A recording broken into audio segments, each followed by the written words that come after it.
히든 종목 보도록 하겠습니다. 상당히 안정적으로 우상향이 돼요. 21선 한번 터치해주고 상승하다가 또 터치할 겁니다. 일단은 15,000원 보고 있어요. 1차 목표 주가.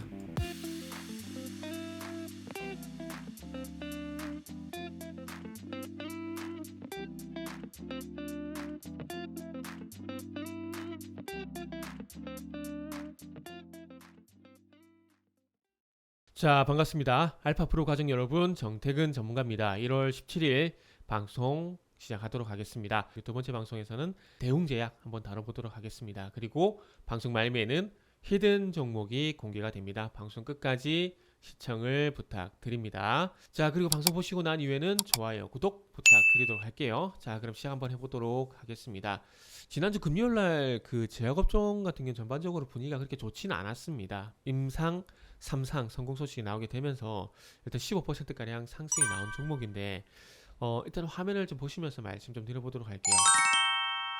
지난주 금요일날 특징주 이렇게 좀 보게 되면은 일단 대웅제약입니다. 대웅제약인데 당뇨병 치료제, 단독 병용요법, 임상 3상 긍정적 결과 발표 이런 소식이 있었는데 신풍제약 같은 경우에 정부기관 임상 중단 자문에도 코로나 치료제 강행 의혹의 약세, 그리고 셀트리온 같은 경우 분식 회계 의혹 관련 증선이 논의 예정 소식의 급락, 그리고 코스닥 쪽으로 보게 되면은 바이오리더스 코로나19 치료제 후보물질 BLS H01 국내 유일 델타 변이 효능 확인 소식의 상한가, 그리고 ABL 바이오 헬스케어 다수 빅파마 추가 회의 진행 소식. 제가 이걸 왜 짚어볼까요? 지금 보시면 조금 전에 신풍제약도 그렇고요. 보세요, 코로나 치료제, 그리고 이제 바이오리더스도 보면 코로나 치료제.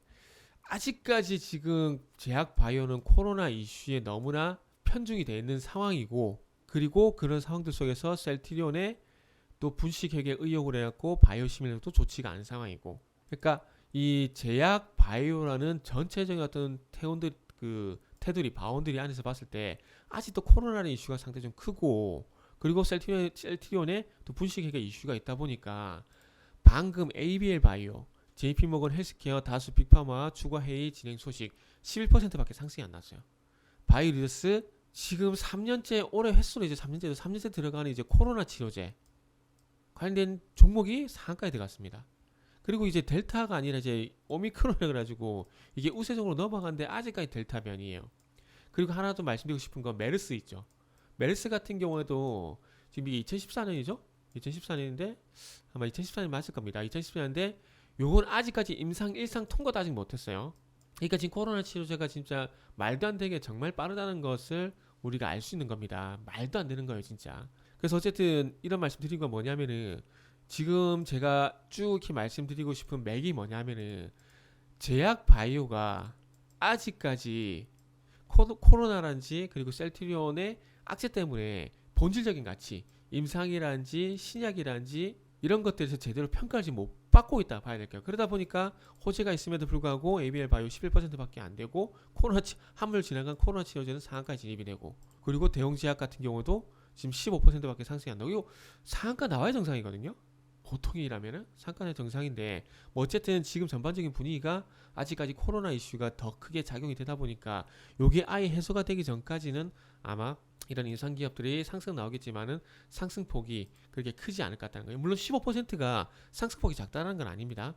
자, 그리고 또 한 가지 보고 싶은 게, 자, 여기 보면은 당뇨병 치료제 임상 3상 성공, 그리고 품목 허가 신청, 이제 상반기 내로 이제 우리나라 식약처에 일단 신청을 할 겁니다. 품목 허가 신청을 할 겁니다. 자, 그리고 중요한 건 여기를 봐야 돼요. 자, 코로나 치료제, 뭐 코로나 백신 말씀드리면서 많이 언급이 됐던 건데, 자, 1차 평가 변수로 확인한 결과 임상 시험용 의약품 투약 24주차 시점의 이나보글리플로진 투약군과 위약군의 당화 혈색소 변화량 차이는 0.99%, 통계적 유의성 확보. 제가 그동안 임상적 유의성 확보 이거보다는 통계적 유의성 확보가 중요하다고 말씀드린 게 요겁니다. 요거 원래 이게 정상인 거예요. 요게 당화 혈색소 변화 차이는 0.99%. 그러니까 임상적 유의성은 의미가 없는 게, 지금 신풍제약이 통계적 유의성 확보는 실패했어요. 그런데 임상적 유의성 확보했다는 그 이유만을 지금 밀어붙이고 있는 거예요. 그러니까 0.99%가 뭐냐면 변수가 1% 이내에 있다는 겁니다. 1% 이내에 변수가 있다는 겁니다. 요 변수에서 떨어지거나 확대가 되면 이거 의미가 없어요. 예를 들면 이런 겁니다. 우리가 흔히 쓰는 파스 있죠. 근육통에 쓰는 파스. 이게 어쩔 때는 효과가 있고 어쩔 때는 효과가, 이 효과가 보통 뭐 바르고 나서 30분 정도로 생각을 하고 있는데, 이게 뭐 빨리 효과가 가지고 1분에도 끝이 나버리고, 이게 효과가 뭐 2시간, 33시간 뒤에 나타나고 이러면 의미가 없어요. 이거는 파스라서 효력이 없는 겁니다. 그렇기 때문에 30분 전후로 해서 이 효과가 나타나는지가 통계적 유의성인 겁니다. 통계적 유의성. 근데 이 당뇨병 치료제 같은 경우에 변화량의 차이가 0.99% 통계적 유의성 확보. 요게 됐기 때문에 임상 3상 통과가 되는 거예요. 결국 임상이란지 백신이란지 치료제 같은 경우는 결국 2상, 3상 다 지나게 되면서 이 통계적 유의성 확보하는 게 중요한 겁니다. 중요한 거예요. 그리고 한 가지 좀 팁을 드리면은 희귀 신약 있죠. 희귀병 같은 경우는 임상이 진행되는 그 구간 동안, 그러니까 대표적인 신라젠이죠. 신라젠 같은 기업들, 이런 기업들이 임상 이상 이렇게 통과될 때가 주가 급등합니다. 급등을 해요. 그리고 나서 치료제가 나오게 되면은 별로 그렇게 부각이 안 돼요. 그게 예를 들어서 메디포스트 같은 것들, 우리가 소화하는 당뇨병 같은 것들, 성인병이죠. 이런 것들은 임상 진행보다는 임상 상상 통과가 되고 품목화가 나온 다음에 치료제가 나왔을 때 부각이 됩니다. 실적으로 이게 돈이 반영되는 거거든요. 돈이 반영되는 거거든요.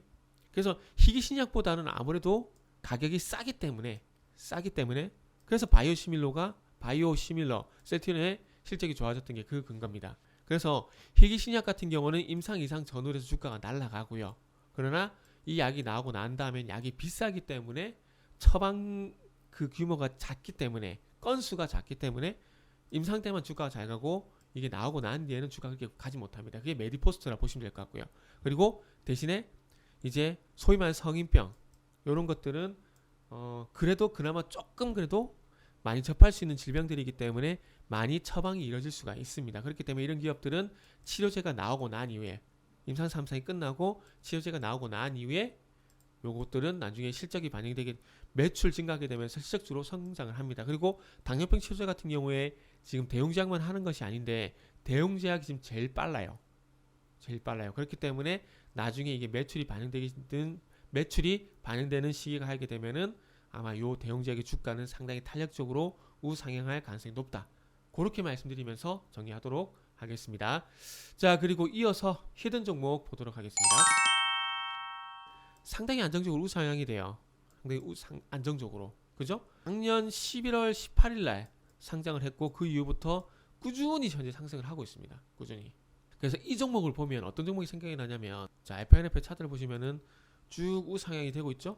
상승하다가 21선 살짝 터치하고, 상승하다가 21선 살짝 터치하고, 그리고 상승한 중간에 5일선을 회복했다가 살짝 이탈했다가, 회복했다가 살짝 이탈했다가, 회복했다가 살짝 이탈했다가, 그러면서 쭉 우상향이 됩니다.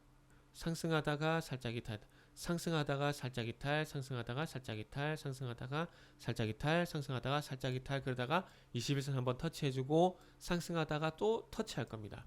그래서 이 추세가 어디까지 지속이 될지는 저도 잘 모르겠어요. 근데 지금은 어쨌든 우상향 한다고 봐야 될 것 같아요. 그리고 나서 FNF처럼 이런 구간이 나오겠죠. 그리고 이렇게 눕는 구간이 나오겠죠. 쭉 우상향 하다가 누워버렸어요.